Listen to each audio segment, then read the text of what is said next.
to direct us more into that line of thinking, I've heard you say so far, betting on yourself is how you develop confidence. Authentic leadership from a position of passion, turning that into good ideas, not being afraid to assert your ideas in the workplace.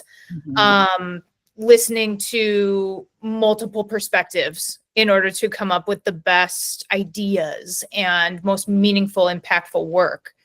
What I would ask then, what other advice do you have for our first generation professionals, students and young professionals, kind of as they begin our careers? Because the parallel here for me is that FGPM, our organization, MMAC and FUEL, as well as you and I personally, have that passion for uplifting Milwaukee's first generation students and young professionals, making them feel like they're a fabric of the community through support, access to information and resources.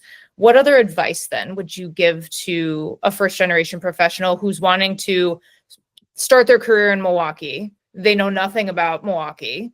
What would you tell them? What would your advice be to that person? I would say be committed to excellence and be prepared. I don't try to wing things. Like at this stage in my career, there's some things that I can wing because I'm in the middle of my career, right? I've been working for 20 years. So there's certain things that if I'm going to go on a panel about a topic, and I've talked about this for the last 20 years, it's not a lot of prep that I have to do. But in the beginning of my career, I'm not going into any meeting, not having read all of the pre-meeting notes. I am going to know, even now, if I'm in a meeting with a person, going into a meeting, I don't know the person, I research the person. I know some things about them, so I know where I can anticipate where they're coming from, what their ideas are going to be, what their pain points are going to be, where I might be helpful to them. Spend so much time preparing yourself for every professional engagement with your colleagues, with people in the community, with your boss. Don't forget anything when you're going to the meeting. Don't leave anything to chance, because in the early days, you are also building the muscle for how you're going to process information and how you show up in front of other people. And if excellence is your standard, then that's the bar that you'll rise to. I was looking at, I was writing an event description. This was a while ago. And there was a younger colleague in my office, and we were going to a location that I had never been to before. And I needed to tell the story of why it was cool that we were going to this space. So I'm doing all this research. I'm on the website and I'm reading. So I'm sitting there with her, showing her what my process is. And she said to me, "Do you do this much research every time?" And I'm thinking, you don't? But that was my lesson. That was the lesson that, okay, now I realize you're not doing this. Got it. Okay. What you see me doing, you need to be doing this. I do it every time. And it's your job, So I think sometimes we feel like there are some shortcuts that we can take, or it's really not that important, or, oh, it doesn't matter if I read the pre-read, they'll cover it when I get in the meeting. No, because there's things that you're going to see in that pre-read that are going to drive the way you engage in the meeting, and the things that you see might change the whole course of the meeting. Because guess what most people don't do? Read the pre-read, prepare. People don't do it. People don't want to do it. And a lot of people get away with not doing it, but they only get to a certain level. I interviewed Tim Sheehy before he retired after 30 plus years of being at MMAC, easily one of the most notable and powerful business leaders in Milwaukee. I had the opportunity to work with him for 17 years and interview him on his way out. And I asked him the same question you just asked me. What advice would you give to young professionals? And he said, follow through. He said the number of times that people do not follow through. He was the number of times that people will stop me and hit me up talking to me about their ideas and their dreams and this ambition. And I'll say, well, the next step is, will you put that on paper, or will you do X, Y, Z, or will you make this phone call? And they say, yeah, no problem. And they never do it. That says something to me. Like, you have to do what you say you're going to do the work of following through, do the work of preparation. When you walk in that meeting, that engagement, that planning session, whatever it is, your goal needs to be, I want to know more about this than anybody in the room. And if you start with that as a standard, it becomes a muscle, and it might feel like, oh, why am I doing all this extra stuff now? But it won't continue to feel like, it will just be a part of your DNA, and it matters. People in the room will know, okay, this person knows their stuff. We can count on them. Ask them what they think. Ask them their opinion. And that's how you start to have the distinction in the business environment or whatever professional environments you're in, and you want to be known as somebody who knows their stuff. You don't want to be known as the person who doesn't open the email and read it. You don't want that. No. And even for and that behooves you as well. Also, like when it's time for performance review time, that's going to take you from meets expectations to exceeds expectations. That's right. And then eventually it's going to take you to sets a new standard. And then all of a sudden you're promoted in record time because you took the time to read the pre-read. Because people do notice. I feel like a lot of time people don't do the pre-read, for example, to continue that example, because they don't think people will notice. Mm-hmm. Even if that was true, you know that you didn't read it. That's right. And that's on you. And that reflects on you. And we can only show up to others the best version of the selves that we hold ourselves to standard. Because you can feel it. When you're in the meeting, you're like, I hope they don't ask. Right. Yes. You're not free. Right. You're not being yourself because you're not prepared. I mean, it's just, and it's the same thing in school, right? But it translates. I think once we get out of school, it's like, whew, but no, it's like that. You still have to continue to operate that way at work. Just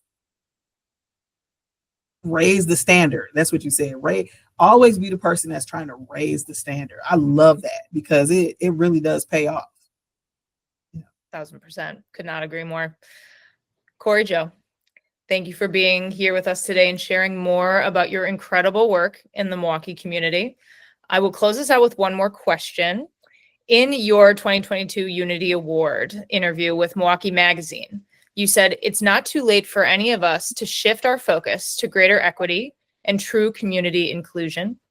I really pray for the day that we all feel that way about each other in Milwaukee. What a beautiful place that would be to live. Do you see that shift beginning to take root? And what are you most excited about for our community? I do see it beginning to take root. I feel like there are so many people who have open hearts and minds and desire connection. I love it that, white professionals are like, I don't want to go to an event that's not diverse. Like, I don't want that. So it's driving behavior from leadership and elsewhere. Like, okay, look, everybody is calling for inclusion, and that's real, like allyship and togetherness, and I feel it and see it every day. So amidst the world of a lot of negative stories, I have so many more positive stories about people who just have each other's back and just genuinely and authentically care about each other. I can't wait for the younger generation to come up and like kind of flex their muscles and take leadership and do their thing and be loud and proud and excellent and authentic, with their accents, with their clothing, with their hair, with their, I want to look at every other person and see something different. And I feel like that day is coming. I don't know when, but it feels like it's coming. It's the hair for me. It's the hair is so cool. My hair is so boring. I love it so much. Oh, and especially like at work, and I work in advertising, so it's a little bit more creative friendly. Okay. Yeah. But my friends of color who have the opportunity to have cool hair every other month, and I'm just like, how did you do that? Like, It's the switch how up. long did that take? Where did you go? Like, was the thought process for this part? Like, how did you decide? Are you going on vacation? Is a question that like I've learned to ask. Yes, because there's definitely braids. If you see braids, if you see a Black woman with braids, she's probably going on vacation or just came to vacation, especially if it's in the summer. If they normally don't wear braids, they're going on vacation. Yes. But I get a kick out of when we start to learn these things about each other. Like when we start to pick up things in each other's culture and can call it out, and it just feels like where it's not performative, or it's not like we're not doing it to be nasty towards each other, but it's just all love. You can feel the difference, and you know the difference, and it's like, yes, you know, when I have those moments, I'm like, yes, I'm supposed to feel this way. And one of my close friends is Eric Kennedy. He's Asian, so he'll be like, you know, he's like, yeah, this is my sister from another mister. And it cracks me up every time he says that, but it's like, that's just him. That's just his personality. And like, we really are close like that. And I have so many, I could name so many different people where like we're learning about each other's language and like teaching each other things. And like, how do you cook this? And how do you make this? How do I wear this? Oh, I'm coming to this wedding. Okay, I got to have traditional. How do I wrap this? And that, man, it's like, that's what it's all about. And I love it. And I can't wait till we have more and more and more and more and more. Same. And when you're ready to tell those stories, I'm going to need you to write a book and I'm going to need a signed copy, quite honestly. Well, thank you for saying that, because, you know, it's like, who doesn't want to write a book now? Because we have all these little tidbits, but it's like, okay, what am I going to write about? But that's what it'll be about. Absolutely. Corry Joe, thank you so much for your time. This is an incredible interview. So much information and thought into this interview. Thank you so much for your candor, for your intentionality, and for your work in the Milwaukee community. Where can people find you? You can find me at fuelmilwaukee.org or mmac.org. And then all over social media, I use my government name, even my Reddit account, because I didn't know that you're supposed to not do that. If you Google my name or search it on any platform, it's there. Amazing. So add me on LinkedIn. Amazing. Okay, everyone who watches this, add Corry Joe on LinkedIn. She's an incredible woman, incredible Milwaukee leader, and we can all learn a lot from her experience in the community. Thank you so much for being here today. Thank you for having me.